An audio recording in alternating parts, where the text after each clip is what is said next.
Hello everyone, welcome back to my channel. Last వీడియోలో వచ్చేసి అభ్యసనం అనే చాప్టర్ నుండి అభ్యసనం నిర్వచనాలు అయితే నేర్చుకున్నాం కదా అండి. అంటే మనకుండే శాస్త్రవేత్తలు వాళ్ళ యొక్క అభ్యసనం గురించి నిర్వచనాలు అయితే కొన్ని తెలియజేశారు. సో వాటి గురించి అభ్యసనం అంటే ఏంటి, అసలు ఎలా ఉంటుంది దాని గురించి అయితే లాస్ట్ వీడియోలో అయితే నేర్చుకున్నాం.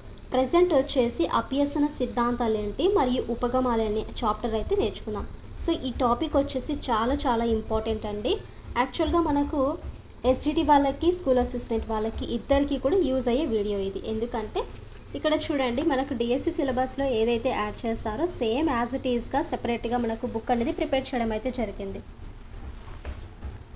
నాకు తెలిసి బుక్ అయితే మాత్రం ఇందులో ఇచ్చిన మ్యాటర్ అయితే ప్రతి ఒక్కరికి కూడా క్లియర్గా అర్థమయ్యే విధంగా ఉందండి. చాలా ఈజీగా ఉంది. అసలు నేను ఎక్స్పెక్ట్ చేయలేదు. బట్ మనకు మెది పర్స్పెక్టివ్ ఎడ్యుకేషన్ కానీ చూసుకుంటే అక్కడక్కడ చిన్న మిస్టేక్స్ ఉన్నాయి తప్ప ఆన్సర్స్ అయితే, అంటే మనం మల్టిపుల్ చాయిస్ క్వశ్చన్స్ చేస్తాం కదా, అక్కడ ఆన్సర్స్ అనేవి కొన్ని తప్పులుగా ఇవ్వడం అయితే జరిగిందండి. అదొకటి కరెక్షన్ చేసుకుంటే ఓవరాల్గా చూసుకుంటే బుక్స్ అనేవి చాలా బాగున్నాయి. ఇంకా వీటికి సంబంధించిన క్వశ్చన్స్ వచ్చేసి ఏదైనా ఒక ఫ్రీ డే అంటే సండే కానీ అలా ఉంటే చూద్దామండి. ఇప్పుడు ప్రజెంట్ వచ్చేసి క్లాస్ అనేది లెర్నింగ్ గురించి అయితే నేర్చుకుందాం. ఈ అభ్యసన సిద్ధాంతాలు మరియు ఉపగమాల గురించి తెలుసుకుని పోయే ముందు మీరు కన్నా ఫస్ట్ టైం కన్నా మన ఛానల్ కన్నా చూస్తున్నట్లయితే లైక్ చేయండి, షేర్ చేయండి, అలాగే సబ్స్క్రైబ్ చేయండి. డైలీ కూడా మీకు సోషల్ జాగ్రఫీ నుండి ఎవ్రీడే కూడా మార్నింగ్ 9 కల్లా కంటెంట్ అయితే వస్తుందండి. సో టాపిక్స్ స్కిప్ చేయాల్సిన అవసరం అయితే అంతకంటే లేదు. ఎందుకంటే ప్రతి టాపిక్ చదవాల్సిందే, రిలేటెడ్గా ఉన్నా లేకున్నా. అంటే రిలేటెడ్గా అంటే కొన్ని మాత్రమే మనకు అక్కడ లింక్ టాపిక్స్ ఉన్నాయి, మళ్ళీ అంతా చదవాల్సిందే కదా. సో డిఎస్సి సిలబస్ అనేది కాపీ అనేది ముందర పెట్టుకోవాలి. డైలీ ఎన్ని చాప్టర్స్ అయిపోతున్నాయి అనేది కరెక్ట్గా మనం మార్క్స్ వేసుకున్నాం అనుకోండి, ఇలా టిక్ వేసుకున్నాం అనుకోండి, చాప్టర్స్ మనం అయిపోయినట్టు ఉంటుంది. ప్లస్ ఇంకోటి మనం నేర్చుకోలేని దాని గురించి అయితే ఇంకా ఏమేమి చూసుకోవాలా, వీటిని ఇంకా ఎలా నేర్చుకోవాలనే దాని కూడా ఉంటుంది. సో లేట్ చేయకోకుండా టాపిక్లోకి వెళ్ళిపోదాం. చూడండి, అభ్యసన సిద్ధాంతాలు. ఈ అభ్యసన సిద్ధాంతాలు వచ్చేసి మనకు రెండు రకాలుగా ఉంటాయి. అభ్యసన సిద్ధాంతాలు రెండు రకాలుగా ఉంటాయి. ఒకటి ప్రవర్తనవాద సిద్ధాంతాలు, అలాగే నెక్స్ట్ ఇతర సిద్ధాంతాలు. మరి ఈ ప్రవర్తన సిద్ధాంతాల్లో ఉండేవి ఏంటంటే ఇక్కడ పావ్లోవ్ శాస్త్రీయ నిబంధనము, స్కిన్నర్ కార్యసాధక నిబంధనము, థారండైక్ యత్నదోష పద్ధతి, వాట్సన్ నిబంధన అభ్యసనం. సో అభ్యసన సిద్ధాంతాలు 2 టైప్స్. ఒకటి వచ్చేసి ప్రవర్తనవాద సిద్ధాంతాలందరూ కూడా వీళ్ళు. పావ్లోవ్ వచ్చేసి ఈయన శాస్త్రీయ నిబంధన గురించి అయితే తెలిపారు. స్కిన్నర్ వచ్చేసి కార్యసాధక నిబంధన, థారండైక్ వచ్చేసి యత్నదోష పద్ధతి, వాట్సన్ వచ్చేసి నిబంధనోదిత అభ్యసనం. ఇలా వీళ్ళు ప్రవర్తనవాద సిద్ధాంతాలు. మరి ఇతర సిద్ధాంతాలు గల చూసుకుంటే గెస్టాల్ట్ వాదులు వీళ్ళు. ఈ కోహిలర్ అంతర్దృష్టి అభ్యసనం, అలాగే కోహిలర్ సిద్ధాంతం, బంధురా పరిశీలన అభ్యసనం కానీ వీళ్ళందరూ కూడా గెస్టాల్ట్ వాదులు. అలాగే ఇక్కడ చూసుకుంటే నిర్మాణాత్మక వాదులు ఎవరంటే పియాజే సిద్ధాంతం, ఈయన సంజ్ఞానాత్మక అభ్యసనం, అలాగే వైగాట్స్కీ సాంఘిక సాంస్కృతిక సిద్ధాంతం. ఇలా మనకు చూసుకుంటే అభ్యసన సిద్ధాంతంలో ఒక పక్క ప్రవర్తన సిద్ధాంతాలు ప్లస్ ఇంకోటి ఇతర సిద్ధాంతాలు, అలాగే వాటి కింద ఎవరున్నారు, ఈ గెస్టాల్ట్ వాదం అంటే ఏంటి, అలాగే నిర్మాణాత్మక వాదం అనే గురించి. ఇంకా లాస్ట్గా బ్రూనర్ వచ్చేసి ఈయనది శిక్షణ సిద్ధాంతము, కార్ల్ రోజర్స్ వచ్చేసి అనుభవపూర్వక అభ్యసనం. వీటి గురించి అయితే ఇక్కడ మనకి ఇవ్వడం అయితే జరిగింది. ఇంకా ప్రవర్తనవాద సిద్ధాంతాలనే సంస్కర్గవాద సిద్ధాంతాలుగా కూడా పిలుస్తాను. ప్రవర్తనవాద సిద్ధాంతులనే సంసర్గవాద సిద్ధాంతులుగా కూడా పిలుస్తారు. సంస్కర్గవాద సిద్ధాంతాలు కూడా ప్రవర్తనవాద సిద్ధాంతాలను పరిశీలిస్తారు. ఈ ప్రవర్తనవాద సిద్ధాంతాలు జ్ఞానార్జనకు ప్రాధాన్యతను ఇవ్వగా, నిర్మాణాత్మక మరియు సంజ్ఞానాత్మక సిద్ధాంతాలు జ్ఞాన నిర్మాణానికి అధిక ప్రాధాన్యత ఇస్తున్నాయి. ప్రవర్తనవాదుల సిద్ధాంతాలు ఎలా ఉందండి, జ్ఞానార్జనకు వీళ్ళు ఇంపార్టెన్స్ ఇచ్చారు. మరి ఈ నిర్మాణాత్మక మరియు సంజ్ఞానాత్మక సిద్ధాంతాల వారు వచ్చేసి జ్ఞాన నిర్మాణానికి ఎక్కువగా ప్రిఫరెన్స్ ఇవ్వడం అయితే జరిగింది. ఇక్కడ మనకు బాక్స్ రూపంలో ఇచ్చారు చూడండి, అభ్యసన సిద్ధాంతాలు ఏంటి, వాటి యొక్క ముఖ్యాంశాలు ఏంటి అనే దాని గురించి ఇచ్చారు. సో జాగ్రత్తగా చూడండి. ఫస్ట్ మనకు అభ్యసన సిద్ధాంతంలో శాస్త్రీయ నిబంధన అంటే ఏంటి. ఈ శాస్త్రీయ నిబంధనానికి శాస్త్రవేత్త ఎవరు, ఇవాన్ పావ్లోవ్. ఈయనకు మళ్ళీ కొన్ని మారుపేర్లు అయితే ఉన్నాయి. సాంప్రదాయిక నిబంధనము, ఎస్ టైప్ సిద్ధాంతము, ఎస్ఆర్ నిబంధనము, అలాగే నిబంధిత ప్రతిస్పందన సిద్ధాంతము, ఉద్దీపన సిద్ధాంతం. ఇలా శాస్త్రీయ నిబంధనం అభ్యసన సిద్ధాంతంలో చూసుకుంటే ఫస్ట్ వన్ శాస్త్రీయ నిబంధనము, ఈయన శాస్త్రవేత్త వచ్చేసి ఇవాన్ పావ్లోవ్. ఇక్కడ మరికొన్ని మారుపేర్లు ఏదైనా ఉంటాయంటే ఇక్కడ ఉన్నాయి చూడండి. అలాగే అప్లికేషన్ బిట్స్ చేయడానికి కొంచెం క్లూ ఏదైనా ఉందంటే ఉద్దీపన అనేది ముందుగా ఇవ్వబడుతుంది. మనం అప్లికేషన్ బిట్స్ అనేవి చేస్తుంటాం కదా, సో వాటిని బేస్ చేసుకుంటే కొంచెం క్లూ అనేది మనకు ఎలా ఉంటుందంటే ఇదిగోండి, ఈ ఉద్దీపన అనేది ముందుగా ఇవ్వబడుతుంది. అలాగే గతం, ప్రస్తుతం అనుభవాల యొక్క సంస్కర్గం అనేది ఉంటుంది. పాస్ట్లో, ప్రజెంట్లో ఎక్స్పీరియన్స్ అనేవి సంస్కర్గం అయితే ఉంటుంది. బహుమతులు, ప్రశంసలు అనేవి ముందుగానే కూడా ఇవ్వబడతాయి. ఇలా మనకు క్లూ ఉండాలి. బహుమతులు, ప్రశంసలు ముందుగా ఇవ్వబడతాయి. ఇది మనకు శాస్త్రీయ నిబంధనం. నెక్స్ట్ కార్యసాధక నిబంధనం చూడండి. శాస్త్రవేత్త ఎవరు? BF Skinner. కార్యసాధక నిబంధనము బిఎఫ్ స్కిన్నర్. ఈయనకు మరికొన్ని పేర్లు చూడండి. యాంత్రిక నిబంధనము, పరికరాత్మక నిబంధనము, ఆర్ టైప్ సిద్ధాంతము, ప్రతిస్పందన సిద్ధాంతం. ఎప్పుడైనా సరే మనం కంపేర్ చేసుకుంటూ చదవాలండి. కంపేర్ చేసుకుంటూ ఉంటే ఇక్కడ ఏం మిస్ అయింది, ఇక్కడ ఏది మిస్ అయింది అనేది మనకు క్లారిటీ వస్తుంది. ఈ కార్యసాధక నిబంధన యొక్క శాస్త్రవేత్త ఎవరు? BF Skinner. ఈయనకి మరొక మారు పేర్లు ఏంటి? యాంత్రిక నిబంధనం కానీ, పరికరాత్మక నిబంధనము, ఆర్ టైప్ సిద్ధాంతము, ప్రతిస్పందన సిద్ధాంతం. మరి క్లూ ఏంటి ఇక్కడ? సహజ సిద్ధమైన సరైన ప్రతిస్పందనకు పునర్బలనం అనేది లభిస్తుంది. సహజ సిద్ధమైన సరైన ప్రతిస్పందనకు పునర్బలనం అనేది లభిస్తుంది. నెక్స్ట్ యత్నదోష పద్ధతి. యత్నదోష పద్ధతి వచ్చేసి ఈయన శాస్త్రవేత్త ఈఎల్ థారెన్డైక్. యత్నదోష పద్ధతి శాస్త్రవేత్త థారెన్డైక్. ఈయన సంధానవాదం, విజయపథ వరణరీతి అభ్యసనం, ఎస్ఆర్ సిద్ధాంతం, బాండ్ సైకాలజీ, ఉద్దీపన ప్రతిస్పందన సిద్ధాంతం, ప్రేరణ ప్రతిచర్య సిద్ధాంతం. అలాగే ఇక్కడ మనకు క్లూ చూసుకుంటే చలన కౌశలాలు అనేవి కనిపిస్తుంటాయి. సో యత్నదోష పద్ధతిలో చలన కౌశలాలు అనేవి కనిపిస్తుంటాయి. యత్నదోష పద్ధతి శాస్త్రవేత్త థారెన్డైక్. నెక్స్ట్ నిబంధనిత అభ్యసనము. ఇక్కడ వచ్చేసి జేబీ వాట్సన్. అంటే ఇక్కడ మనకు చూసుకుంటే మారుపేర్లు అనేవి ఏది ఉండదు, జస్ట్ క్లూ ఒకటి ఇస్తారు. అసహజ ఉద్దీపన అనేది ముందుగానే ఇవ్వబడుతుంది, సహజంగా కాదండి, అసహజ ఉద్దీపన అనేది ముందుగా ఇవ్వబడుతుంది. అంతర్దృష్టి అభ్యసనం. అంతర్దృష్టి అభ్యసనం కోహిలర్. అంతర్దృష్టి అభ్యసనం కోహిలర్. సంబంధాల యొక్క సిద్ధాంతము. ఈయన వచ్చేసి గెస్టాల్ట్ సిద్ధాంతం. ఈ యొక్క గెస్టాల్ట్ సిద్ధాంతము కోహిలర్. సంబంధాల సిద్ధాంతం కూడా కోహిలర్. అంతర్దృష్టి అభ్యసనము కోహిలర్. ఇక్కడ క్లూగా చూసుకుంటే మెరుపులాంటి ఆలోచన, సమస్య పరిష్కారము, అలాగే ప్రాజెక్టు పద్ధతి, అన్వేషణ పద్ధతులు అన్నీ కూడా ఇక్కడ కనిపిస్తాయి. అంటే ఇందులో ఈ అంతర్దృష్టి అభ్యసనంలో ఒక్కోసారి ఫాస్ట్గా ఆన్సర్స్ చేయగలం. అంటే ఎక్కువ మనము ఏదైనా ఒక వర్క్ చేసేటప్పుడు ఆ థింగ్స్ మనవి ఎలా ఉంటాయి తెలుసా, థాట్స్ అనేవి కూడా కరెక్ట్గా ఇట్లా జస్ట్ ఒక ఐడియాలోనే వచ్చేస్తాయి చూడండి, మెరుపు లాంటి ఆలోచనలు. అలాగే ఏదైనా సమస్యకు పరిష్కారం కానీ, లేకుంటే ప్రాజెక్టు పద్ధతి కానీ, అన్వేషణ పద్ధతులు, ఇవన్నీ కూడా అంతర్దృష్టి అభ్యసనంలో కనిపిస్తాయి. నెక్స్ట్ పరిశీలన అభ్యసనం. ఇక్కడ శాస్త్రవేత్త ఎవరండి? పరిశీలన అభ్యసనంకి వచ్చేసి బంధురా. ఈయన సామాజిక అభ్యసనము, సాంఘిక అభ్యసనము, అనుకర అభ్యసనము, నమూనా అభ్యసనము, యత్నరహిత అభ్యసనము, జెండర్ స్టీరియోటైప్ సిద్ధాంతం ఇక్కడ మనకు కనిపిస్తాయి. ఇక్కడ మనకు క్లూ చూసుకుంటే ఏముంటుందంటే అనుకరణ ఉంటుంది, అనుకరణ అనేది ఉంటుంది. నెక్స్ట్ సంజ్ఞానాత్మక సిద్ధాంతం. శాస్త్రవేత్త పియాజే. ఇక్కడ అంటూ ఏమి లేదా అండి, బట్ ఇక్కడ మనం చూసుకుంటే సంజ్ఞానాత్మకంగా కనిపిస్తాయి. సంజ్ఞానాత్మక సిద్ధాంతము పియాజే. అలాగే క్లూస్ కన్నా మనము బిట్స్ టైప్లో చేయడానికి క్లూస్ ఏదన్నా ఉంటే సంజ్ఞానాత్మకంగా అనేది కనిపిస్తుంది. అండ్ సాంఘిక సాంస్కృతిక సిద్ధాంతం. సాంఘిక సాంస్కృతిక సిద్ధాంతం యొక్క శాస్త్రవేత్త వైగాట్స్కీ. ఈ సామాజిక అనుభవాలు కానీ, వికాస సామీప్య మండలం కానీ, స్కఫ్ ఫోల్డింగ్ ఇలాంటివన్నీ కన్నా కనిపిస్తే అది సాంఘిక సాంస్కృతిక సిద్ధాంతము. దాని యొక్క శాస్త్రవేత్త వచ్చేసి వైగాట్స్కీ. అండ్ నెక్స్ట్ వన్ బోధనా సిద్ధాంతం. బోధనా సిద్ధాంతంకి శాస్త్రవేత్త బ్రూనర్.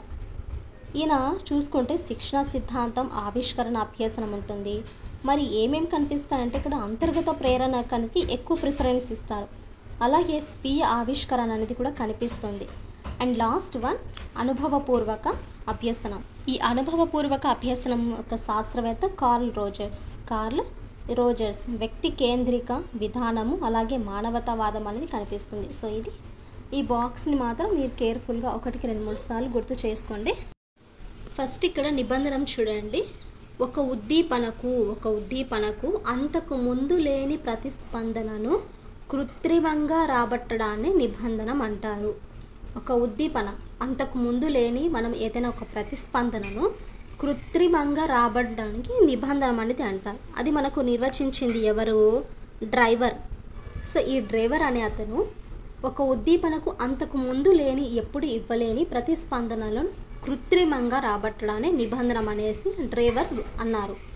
అండ్ నెక్స్ట్ సహజ ఉద్దీపనకు సహజ ప్రతిస్పందనకు రావడం సహజం. సహజ ఉద్దీపన స్థానంలో వేరొక ఇక్కడ అసహజ అని ఉందండి. అసహజ ఉద్దీపనకు ఉపయోగించి అదే రకమైన సహజ ప్రతిస్పందనను రాబట్టి అభ్యస్త ప్రతిస్పందనగా మార్చే ప్రక్రియనే నిబంధనం అంటారు. సో సహజ ప్రతిస్పందనకు రావడం సహజం. అంటే ఈ సహజ ఉద్దీపనకు సహజ ప్రతిస్పందన అనేది రావడం కామన్. ఈ సహజ ఉద్దీపన స్థానంలో వేరొక అసహజ ఉద్దీపనకు ఉపయోగించి అదే రకమైన సహజ ప్రతిస్పందనను రాబట్టి అభ్యస్త ప్రతిస్పందనను మార్చే ప్రక్రియనే నిబంధనం అంటారు. ఈ నిబంధనం అనే ప్రక్రియను మొదటిగా ప్రతిపాదించింది Ivan Pavlov. Most important bit ఇక్కడ, ఈయన రష్యా దేశానికి చెందిన ఆయన. నిబంధనం అనే ప్రక్రియను మొదటిగా ప్రతిపాదించింది ఎవరండి? ఇవాన్ పావ్లో నిబంధనం అనే ప్రక్రియను మొదటిగా ప్రతిపాదించారు. ఈ నిబంధనం అనే ప్రక్రియలో 2 రకాలు ఉన్నాయి. అందులో శాస్త్రీయ నిబంధనం, కార్యసాధక నిబంధనం. నిబంధనం అనే ప్రక్రియలో ఎన్ని రకాలు ఉన్నాయి? 2. మొదటిది ఏది? శాస్త్రీయ నిబంధనం. అండ్ 2 కార్యసాధక నిబంధనం. రైట్. అది శాస్త్రీయ నిబంధనం అంటే ఏదో చూద్దాం ఇక్కడ. ఈ శాస్త్రీయ నిబంధనానికి రష్యా దేశానికి చెందిన జంతు శరీర ధర్మశాస్త్రవేత్త అయిన ఇవాన్ పావ్లో జంతు శరీర ధర్మశాస్త్రంలో ప్రవేశపెట్టారు. ఈ శాస్త్రీయ నిబంధనానికి రష్యా దేశమైన ఇవాన్ పావ్లో జంతు శరీర ధర్మశాస్త్రవేత్త అయిన ఎక్కడ ప్రవేశపెట్టారండి?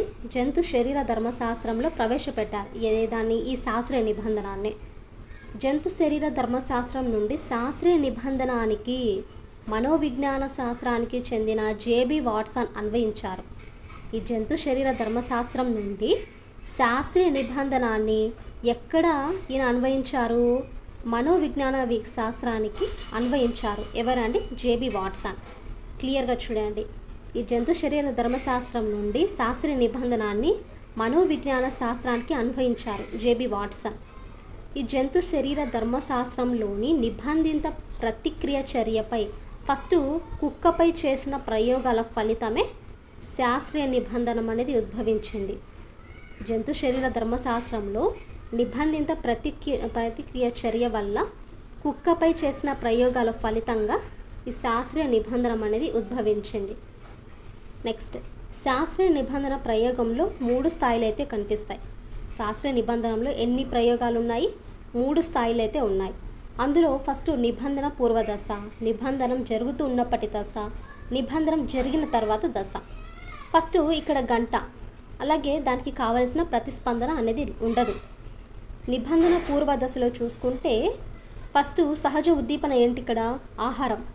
సహజ ఉద్దీపన చూసుకుంటే ఆహారం. మరి సహజ ప్రతిస్పందన ఏంటంటే ఇక్కడ లాలాజలం అనేది స్రవించడం.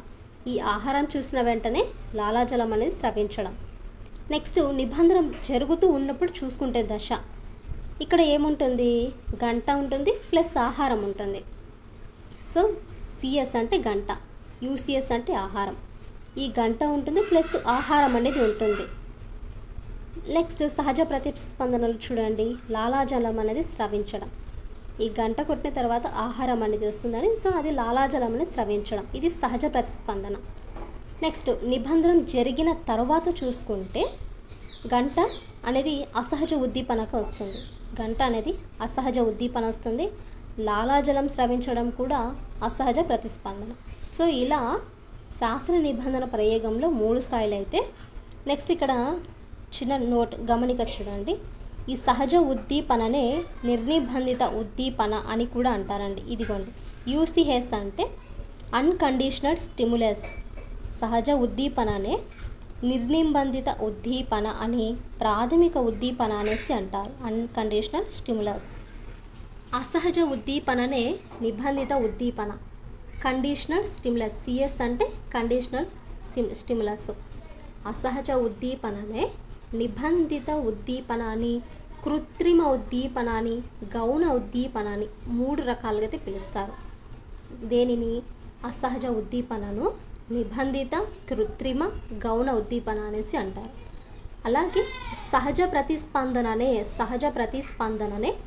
నిర్నిబంధిత ప్రతిస్పందన, అసహజ ప్రతిస్పందనను నిబంధిత ప్రతిస్పందన అని కూడా అంటారు. ఈ సహజ ప్రతిస్పందనకు అన్కండిషనల్ రెస్పాన్స్, అలాగే కండిషనల్ రెస్పాన్స్ అనేసి అంటారు.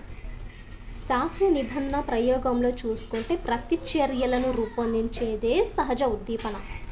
శాస్త్రీయ ప్రయోగంలో, ఈ శాస్త్రీయ నిబంధన అనే యొక్క ప్రయోగంలో ప్రతిచర్యలను రూపొందించేదే సహజ ఉద్దీపన.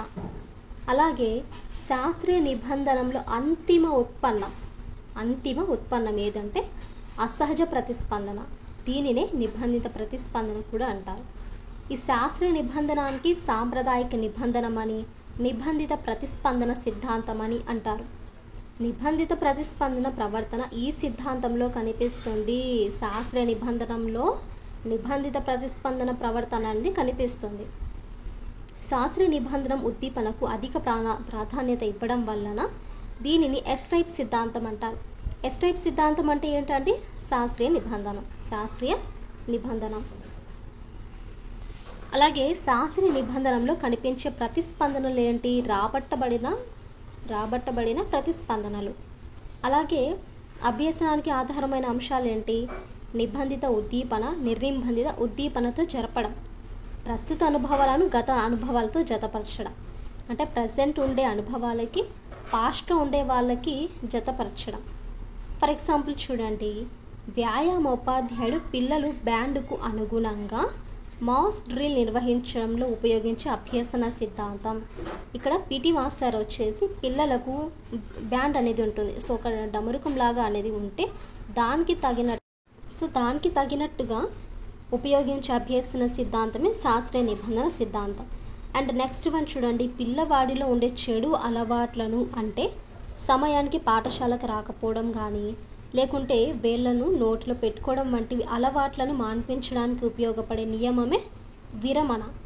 సో పిల్లవాడిలో ఒక్కోసారి బ్యాడ్ హ్యాబిట్స్ని మనము చూసుకుంటే ఏదైనా సరే అది దానిని అంటే అలవాట్లను మాన్పించడానికి ఉపయోగపడే నియమమే విరమణ నియమం.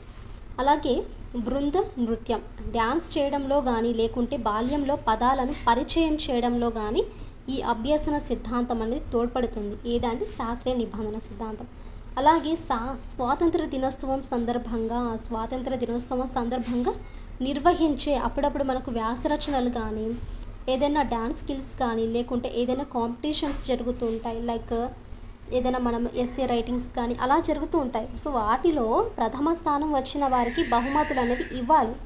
సో అప్పుడు ఆ బహుమతులను కన్నా ఎక్స్పెక్ట్ చేస్తాడు అనుకోండి, పిల్లవాడు ఇంకా చదవడానికి ట్రై చేయడము అలాంటివన్నీ ఉంటాయి. ఈ బహుమతి ఇవ్వబడుతుందని ప్రకటించడంలో విద్యార్థి ప్రథమ స్థానం పొందడానికి ప్రయత్నించడంలోని ఇమిడి ఉన్న నియమమే పునర్బలన నియమం.